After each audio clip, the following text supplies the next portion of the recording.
295A اس کی FIR کاٹی گئی ابھی اس واقعے میں. سوال یہ ہے کہ کیا قانون آپ کو اس بات کی اجازت دیتا تھا؟ یہ پولیس والوں سے خطاب ہے. کیا قانون آپ کو اس بات کی اجازت دیتا تھا کہ آپ یہ والی FIR کاٹیں؟ خود قانون کی 196 CRPC یہ قانون کی ایک شق ہے. اسی کے تحت اگر کسی پر الزام ہو اور اس الزام کے تحت FIR کاٹنی ہو تو یا صوبائی حکومت باقاعدہ اجازت دے گی یا مرکزی حکومت باقاعدہ اجازت دے گی, تب جا کر آپ 295A کی FIR کاٹ سکتے ہیں. آپ نے اجازت لیے بغیر کیسے کاٹ لی؟ خود یہ ایک بہت بڑا سوال ہے کہ آپ نے کس قانون کے تحت FIR کاٹی. جو آپ نے FIR کاٹی ہے یہ خود جرم ہے. اب آپ کے خلاف FIR بنتی ہے. جو بھی SHO ہے, جو بھی FIR کاٹنے والا افسر ہے, اس کے خلاف اور اس کو اجازت دینے والے کے خلاف FIR بنتی ہے. دوسری بات کل عدم جماعتوں کے حوالے سے قانون واضح ہے. کسی کل عدم جماعت کو اور اس کے اراکین کو منظر عام پر آ کر مظاہرہ کرنے کی اجازت کس ملک کے آئین نے دی ہے؟ اگر وہ انڈیا کے قانون کے تحت آئے ہیں تو ہمارے حکمران کہاں مرے ہوئے ہیں؟ اور اگر ہمارے حکمران کسی قانون کے پابند ہیں تو یہاں پر ان کو یہ قانون شکنی نظر کیوں نہیں آتی؟ کیوں نہیں نظر آتی؟ اس کا مطلب یہ ہے کہ ابھی بھی آپ کے اندر کچھ ایسے عناصر موجود ہیں جن کے دلوں میں نرم گوشہ ان سمپولوں کے لیے موجود ہے. ان عناصر کو آئسولیٹ کرنے کی ضرورت ہے. اور اگلی بات جو انتہائی اہم ہے وہ یہ ہے, ذرا غور سے سنیے گا, کہ اس معاشرے میں جہاں پر آپ جب کبھی کسی کو دبانا چاہیں تو قانون کی کسی شق کا حوالہ دیتے ہیں.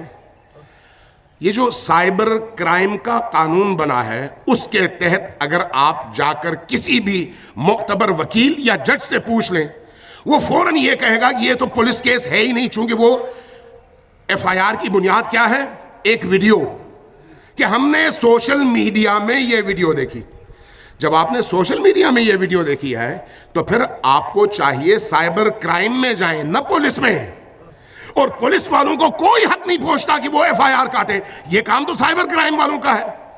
آپ نے کیسے FIR کاٹی؟ یہ وہ بنیادی ترین سوالات ہیں جس کا جواب ریاست کو اور ریاست کے اداروں کو دینا چاہیے. ہم منحص قوم ہمیشہ پرامن رہے, ہمیشہ.